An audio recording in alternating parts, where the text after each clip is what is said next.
May it please Your Excellency, the Senate and the House of Commons have passed the following bills to which they humbly request Your Excellency's assent. An Act to ensure barrier-free Canada.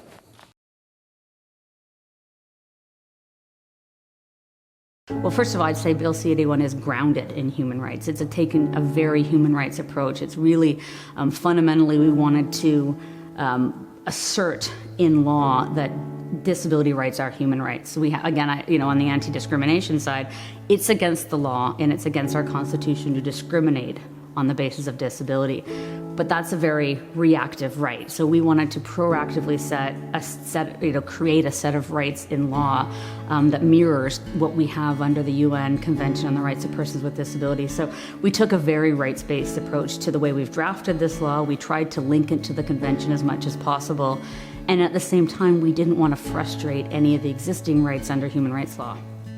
I think one of the biggest challenges that we faced as public servants was the level of expectation in the community and with people with disabilities that this legislation could and would solve everything. And that was a challenge that we faced in terms of our initial cross-country tours. And in terms of our policy work and analysis, what could the legislation do? What could it not do that maybe could be achieved through other complementary mechanisms that went with the legislation? And what was outside of accessibility in terms of the scope that might have been still very important and very much a priority issue to a lot of people, but wasn't necessarily going to be addressed or improved through the legislation itself. So that was definitely a challenge in terms of starting with the bill. What was the actual scope and what could it do? What would it not do? Was something I think that we grappled with throughout the development and throughout our engagement with stakeholders. In the Senate of Canada, where I have sat for 16 years, history was made when we passed the bill at third reading. And I never thought I would be part of a enterprise and initiative of this magnitude, because it's transformative within the disability community, and it's going to show that Canada is a leader when it comes to inclusion and dealing with disabilities and the rights of those. In my experience as a public servant, unless you were working directly on the deliverable, the piece of legislation, there isn't an opportunity as an employee to feed into a piece of legislation.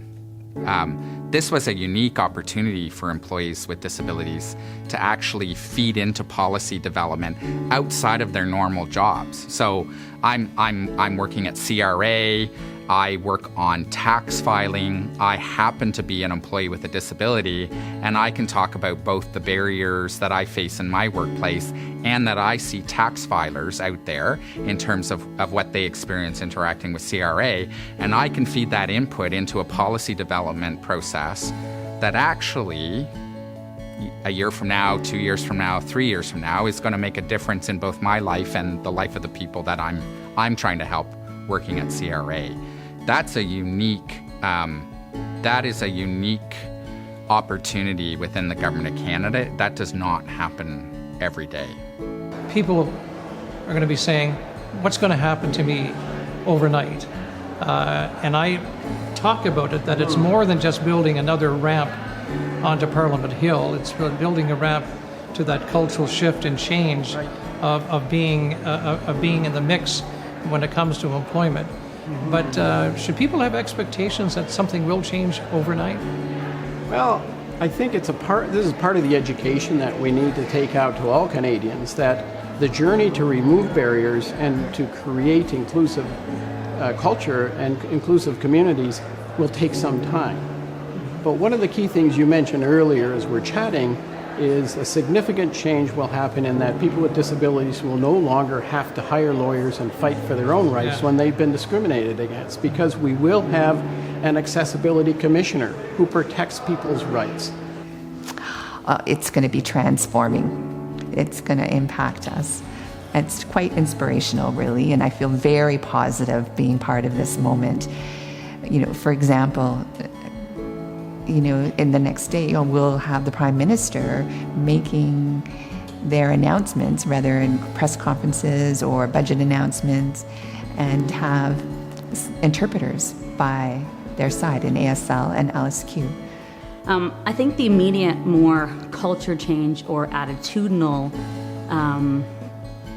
shift that we're seeing today is a recognition by the community at large, the disability community at large, that the federal government is now taking on the responsibility to protect this group of historically marginalized citizens from discrimination.